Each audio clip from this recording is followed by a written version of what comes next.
How to maintain engagement with your clients during the winter months. I'm Dr. Michael Lee here. Thank you so much for joining me today, because if you have a business or if you have a coaching business, at the end of the day, we know winter is always coming. So here in the UK, of course, December is winter, and this is where we get a lot of snow, we get a lot of ice, it's a bit colder, it's a bit more miserable. That's what people will say, because although other people see it in a different perspective, of course, they say actually it's really beautiful. We can build snowmans, we can do sledging and that. But at the end of the day, every business should have a winter period.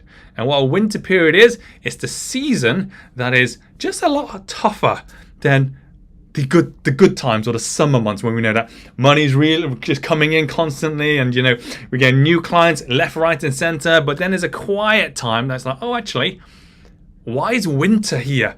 And the question is that, what can I do in winter? Because if you're a business or you have a coaching business that you're thinking, my winter months take up the majority of my year, then there's a problem, because you're not getting enough people to help. And of course, then you're not getting enough income to make your business sustainable. And without enough income, then you can't even build it to even help more people. So actually everything fails. So it always starts with, how can you now make your winter months as good as your summer months? So let's unpack this. Ultimately, if you are looking to get new clients, it always starts with awareness. They need to know who you are. Because the fact is that you could be the best thing since sliced bread. But the fact is that if you're hidden underneath a rock, it won't even matter how good you are, because no one will find you. So you need to be putting things out there, whether it is on social media, whether it is on, some people use newspapers, radios, magazines, TV. But you just need to think, and a lot of people think, oh, but which one is the best for me, Michael? Well, the best for you is wherever your audience is hanging out the most. If you know, for example, I don't know, you're, let me think. All right, you're a person that deals with autistic children. Okay?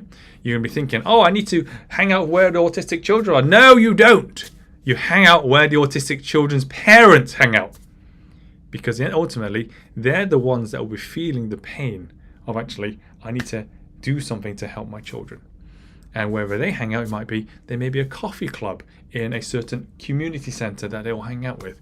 That's where you go, right? You may be thinking, oh, but I need to do social media. I do that. Yes, social media is helpful only if you target the right people.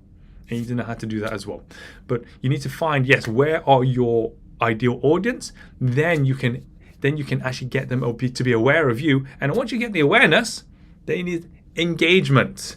And engagement is they actually start talking. Not only have they heard you, seen you, they've actually see what you can do.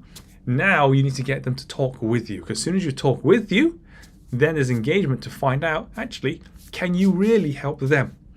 Because without actually really communicating, you'll never know. You really will never know. Because there's two things that are really important when it comes down to a client and a business relationship. Firstly, are they the right fit for you, because you don't want someone that just causes trouble, but also, are you the right fit for them? And if you can find that, everyone's going to win, because you just get each other, you know exactly how things work, there's clarity, and of course you'll be able to move forwards and actually help that population or that person reach their goal. So this thing, you must actually find, yes, be aware, and then get engagement. The next thing, once you've got engagement, is then build the rapport. And this is almost, you can say, this is just the same thing, how to acquire new clients, is build the rapport to see, actually, do they know exactly what you're like? Because what I don't want you to do if you have a business is, oh yeah, come across as speaking very posh or politely. But if you're one of those people that swears all the time, then you better swear at the beginning. Because if you're not yourself and you're putting on a mask at the beginning, they're in for a shock later. And actually, it's going to crash and burn in a way. So let's make sure that you are genuine, you're just yourself, and you're attracting the right people for you. Okay, so that's the first thing. So you can get these new clients if you want to do it, but you need to make sure that you're planning for it. So let's say when it comes to the new year, so coming to January soon, you guys better start planning right now, because you need to start planning in terms of when people have a new year, they usually want to have a new me, or a new you, or however you want to put it. They want to be a new person. And you better be ready to be accessible. People have to see you, they have to engage with you to see if you are the person to help them become the new them or new me for reaching their goals or whatever goal they want to reach. But you need to be there, you need to be ready for it. So make sure you start planning how you're going to, and not just post randomly, but it has to be a system with your posting. The system is, all right, they get this post, which then leads on to the next post, which leads on to the next one, and each one actually grows and builds trust with it. Because when I see people posting things that are just sell, well, they know exactly what's going to happen next. They're going to have a sale. Give them value. Give them something. When I say value, and sometimes the word value is overused. When I say value, it doesn't have to be, oh yeah, give them something free, something knowledgeable. Just give them value in terms of like, tell them who you are. That's giving them value, because at the end of the day, if they don't learn it now, they have to learn it later. So might as well give them now. So those are for your new customers. At the end of the day, if you've got current customers and you haven't seen them in a while, this is the best time to actually prep them for the new year. And that's where you need to be reaching out to them. Send them emails, send them text messages, WhatsApps, whatever it may be, something that's easily accessible to them. And just check in. Just say, hey, John, just thinking about you and just checking in to see how you're doing. If there's anything I can help you with, just let me know. And it's just a nice thing for them to receive, because they know that you are still thinking about them and checking in to see how they're doing with whatever service or product that you may have. So I can't stress enough, yes, you will have to reach out, because I'll be honest with you, if you are quiet in your winter months and you're waiting for them to reach out to you, well, the fact is, there's a reason why you're quiet, because they won't reach out. And that's what's happened over and over and over and over again. So if you're going to learn quickly, you do the outreach, but do the outreach softly. Never, ever, ever sound like the sleazy car salesman. All right, when you sound really salesy and just really pushy, just check in with them. Just be a friend and just check in, say, is there anything I can help with you? And once you get that, they'll either respond or they won't. If they respond, great, go and help them, see where they are. If they don't respond, then just send them a message a few days later and just check that they've got the message and see if they respond. And if they don't need any help, thank them.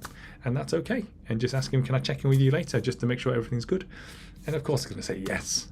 So make sure that you are focusing on actually outreach. You must outreach and engage with your new customers and current customers, but it always starts with you.